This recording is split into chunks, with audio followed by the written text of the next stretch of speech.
Kuanact is dying.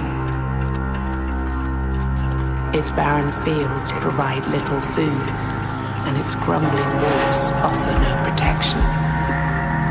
As the power of the Guardian men here fails, the weirdness creeps ever closer. Twisting places, creatures, and even space itself. Despite this, the people of the Farmhold refuse to leave. Instead, Lord Yvain led 4 of their best on a desperate mission to Camelot. They promised to bring back help. They never returned.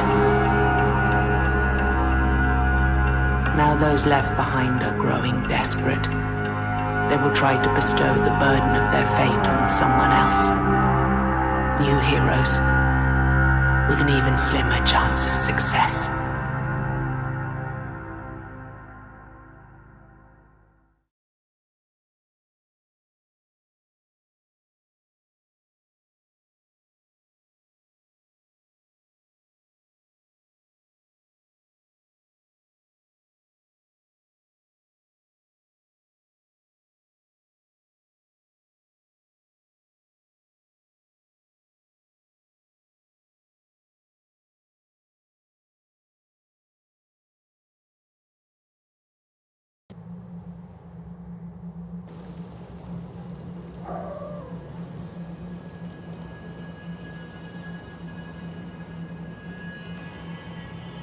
Not long ago, Ephir's Forge supplied the southern lands with weapons and armor of quality comparable to arms crafted by masters of Camelot. Materials brought directly from the mines at Forlorn Swords, as well as Ephir's unrivaled knowledge, made his swords and shields particularly sought after. But with quality and renown came steep prices that not every soldier could pay out of pocket. You were the happiest person on this damned island when Ephir took you under his wing to teach you the basics of his craft. Now, the ruin of his house, the place where you spent countless hours hammering on the blacksmith's iron, looms at the edge of the weirdness, rotting away, a shade of its former glory. Your hand touches the key in your pocket. Every day it feels a little heavier.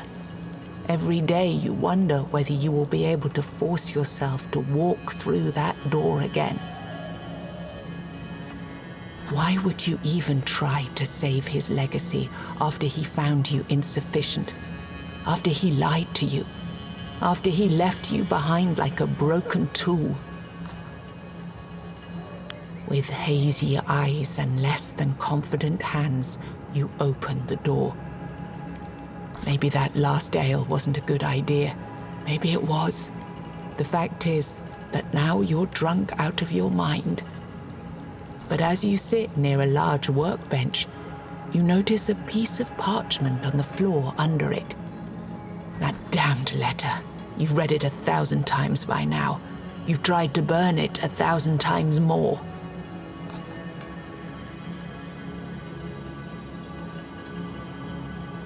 In this short note, your master explains the reason why Yvain did not take you on his quest. The young lord of Kuanact believed you too reckless, and he saw your wound as a liability. However, he tries to convince you that should their expedition fail, you might be the only hope Kuanact has to survive.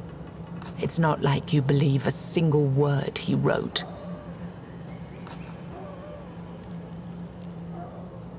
Drunk as you are, it's not easy to start working at the forge, but you're way past sleeping it off.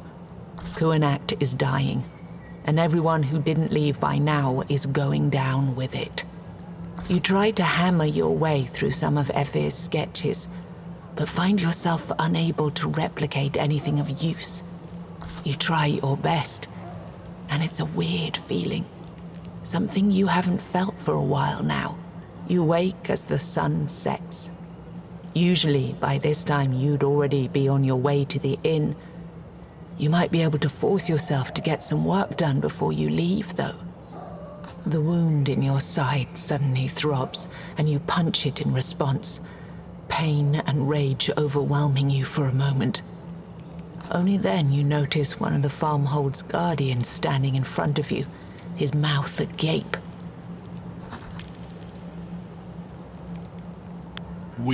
I am sorry, but it's your turn to lay an offering.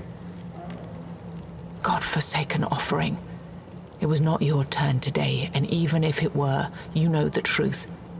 The Menhir's protection won't last. Oblivion stretches its cold hands towards Kuanacht Farmhold after claiming many other parts of Avalon. The guard hesitates for a moment. The knight. He changed our ledger. You are now first on the list. Anger seethes in you again, causing your wound to burn. The guard sees that and adds, He's from bloody Camelot. We are not to question his methods. Please, just go and see to the offering.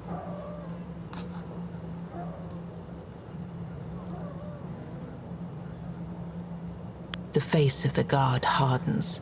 I thought Master Effer made a better man of you. Time passes. Your wound throbs again, as if something was trying to rip free and join the rolling clouds of weirdness outside. Sitting here any longer would be a torture.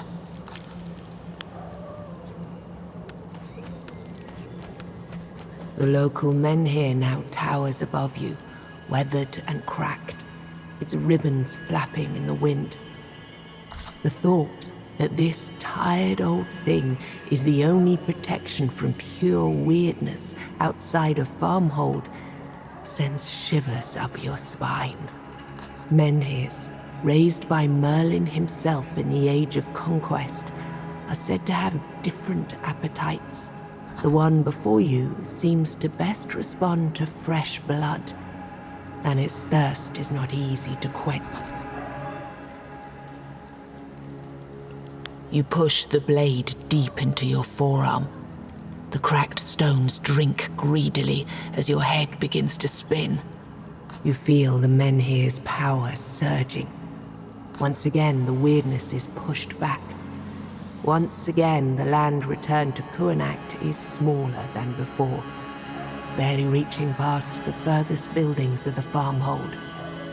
Bystanders disperse, and you sit down to catch your breath. Most of the people are now heading for the mead hall to raise a toast for yet another day Kuanacht bought itself with blood.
The moods in the mead hall are sour.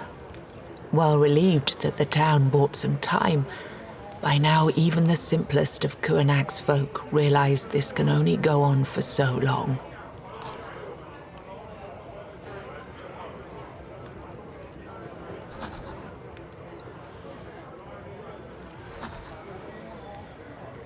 You take a place at the edge of the hall, while people begin to talk about sending someone else to find help for Kuanak. Silence! Conversations cut off immediately. The crowd parts, and a massive figure pushes towards you. The maimed knight is here. Was he sitting in some far corner of the hall the entire time, or did he arrive just now? Leave us alone. Guards gently escort everyone but you outside, ignoring the pleas of people who just started their drinks. Guards take their posts on the other side of the door and make sure no one is eavesdropping by the outside wall. You're now alone with the knight, trying not to look at the bandages covering half of his face, or to think about unsettling stories you've heard about him. I kept watching you today. I needed to see how well you deal with hardships and obstacles before I tell you the truth. When Lord Yvain left me in charge of this farmhold, I thought the task was beneath me. Turned out it's quite the opposite. I cannot travel outside anymore. Will you help me?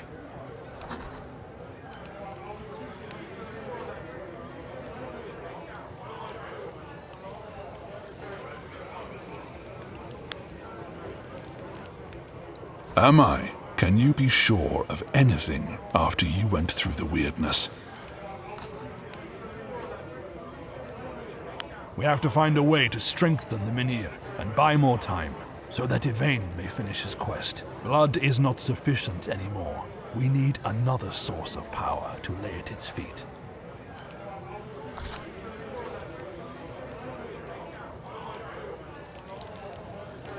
In days of old, before the purges, it was druids who took care of Menhirs.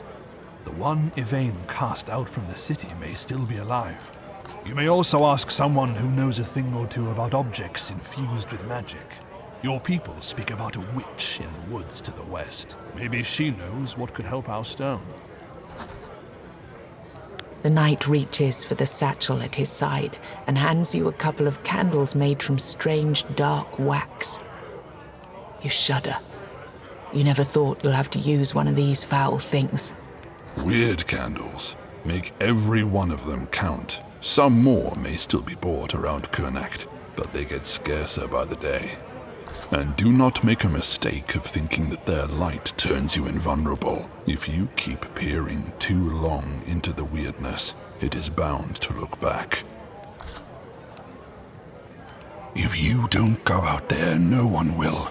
In weeks, the town will be swallowed whole. Don't wait until the weirdness is at your very doorstep.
This witch was supposed to be a piece of local folklore that wet nurses used to scare little brats into submission.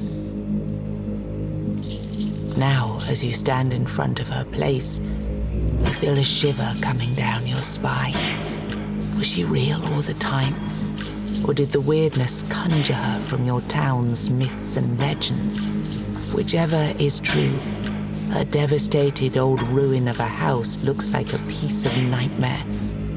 Even though there's a faint candlelight coming from inside, everything about this place screams, "Run away!"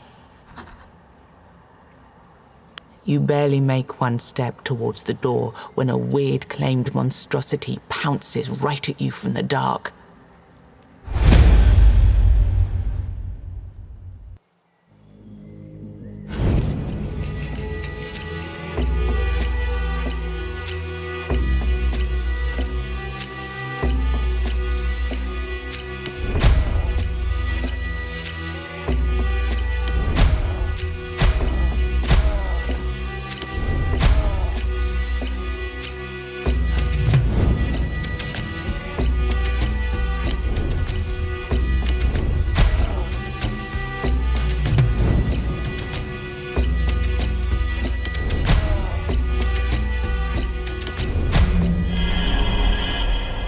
With the beast dead, there's nothing preventing you from entering the hut now.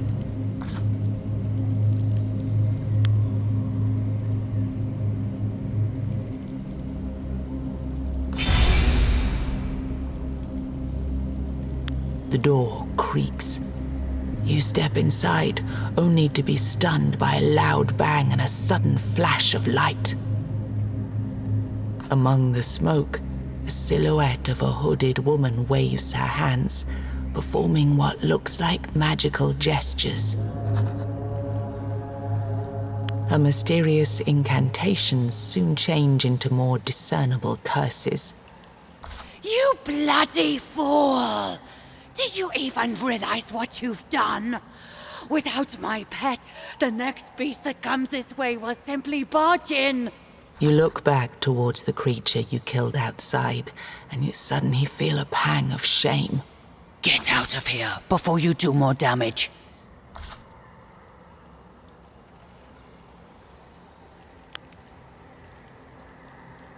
Don't think we're even, but this is a start. You spend a while describing the ghastly situation your farmhold is in. Her laughter is as dry as the herbs and bones hanging from the beams of her hut.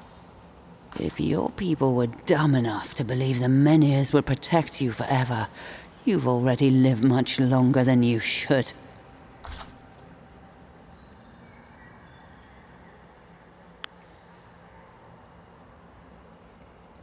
Do not offer what you cannot give. I know the people of your farmhold. Even now, they would not accept me. You come to my house, kill my pet, and now you ask me for help? Not that simple, I'm afraid. There might be a way to undo the damage you've done. I know a spell I could use to bind a new guardian to this place. There's one ingredient you have to bring me, though. The black tongue of a man hanged for his crimes.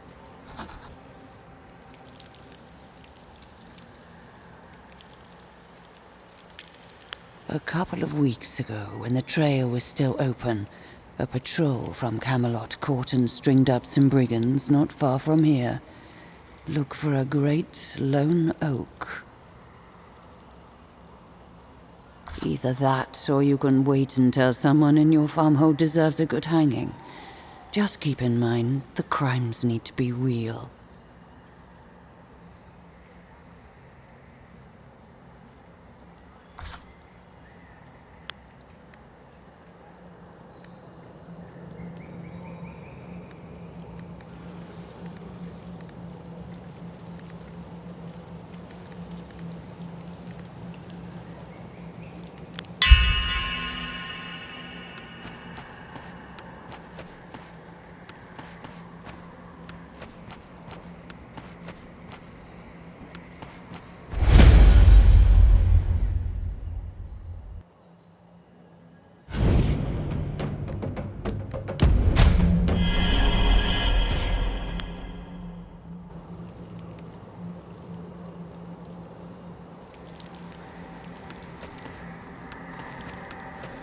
Oberon, the great Fey King, sits on the throne of the invisible realm and plots against this world. He sends his scions when the veil between realities is thinnest, during full moons and solstices. But Fays are easily distracted, and they always abandon their purpose.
Fine. As the menhir crumbles, it's becoming more and more numb. You need to jolt it with something new, something you never felt. Magic from the homelands. Powerful, ancient magic. Apart from Camelot, the family graves of your Lord Yvain might be a good bet. His ancestors date back to the homelands after all.